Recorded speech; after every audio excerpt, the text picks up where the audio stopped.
Hello বন্ধুরা, তো ফের আজকে আবার চলে এসেছি নতুন একটা ব্লগ নিয়ে। আজকে আমি চলে যাবো মেদিনীপুরের, মানে পশ্চিম মেদিনীপুরের Pathra, the village of temple বলে।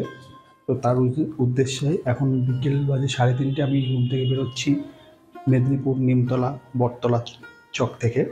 এখান থেকে আমি একটা টোটো রিজার্ভ করে চলে যাব সেই পাথরা টেম্পল অফ ভিলেজে। তো আমি একাই টোটো রিজার্ভ করে চলে যাচ্ছি the temple of village, Pathra পশ্চিম মেদিনীপুরে অবস্থিত। একাই তো 70 টাকা দিয়ে রিজার্ভ করে আমি চলে যাচ্ছি।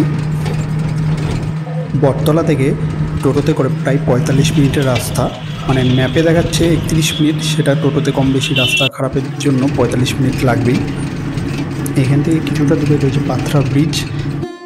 এর নিচ দিয়ে যে নদীটা চলে যাচ্ছে, এটা কংসাবতী নদীরই একটি শাখা। আমার এই ডান দিকে রয়েছে এটি ধর্মরাজের মন্দির, যেটা প্রায় 300 বছর পুরনো, কংসাবতী নদীর তীরে। অবশেষে আমি পৌঁছে গেলাম সেই মন্দিরময় পাথরাতে। তো বন্ধুরা, আজকে ছুটির দিনে একটা নতুন জায়গাতে চলে এসেছি মেদিনীপুরের। এটা আপনার পাথরা বলে জায়গা। এটাকে সবাই মন্দিরের গ্রাম বলে চেনে। তো আজকে কেউ সাথে নেই, টিম হিসেবে যারা থাকবে আমাদের অফিস কলিগ, তো তারা কেউ নেই, আমি একাই চলে এসেছি।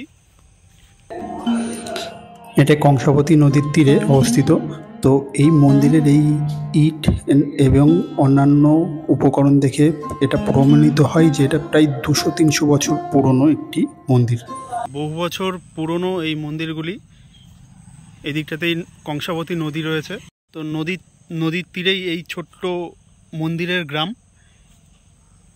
নদীর ধারেও অনেক মন্দির ছিল যেগুলো বহুদিন পুরনো। তো এখানে আসতে গেলে তোমাদেরকে মেদিনীপুর স্টেশন থেকে বলতে হবে যে আমি পাথরা মন্দিরের গ্রামে যাব। তো সেখান থেকে নিয়ে চলে আসবে। রিজার্ভ করে আসতে গেলে পরে টোটোওয়ালারা আপনাদের কাছে 300 টাকাও চেয়ে বসতে পারে সিঙ্গেল থাকলে।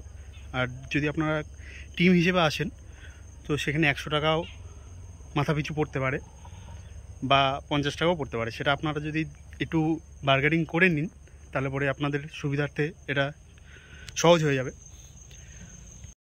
তো এগুলো খুব পুরনো, অনেক দিন পুরনোই আর কি এরিয়াগুলো। এগুলো প্রায় ভগ্নাবশেষ হয়েই রয়ে গেছে।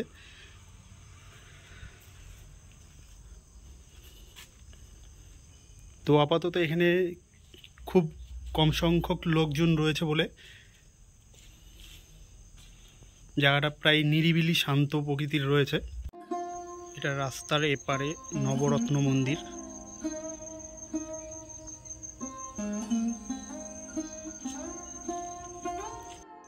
মন্দিরের ঠিক পাশেই এইদিকে কংসাবতী নদী।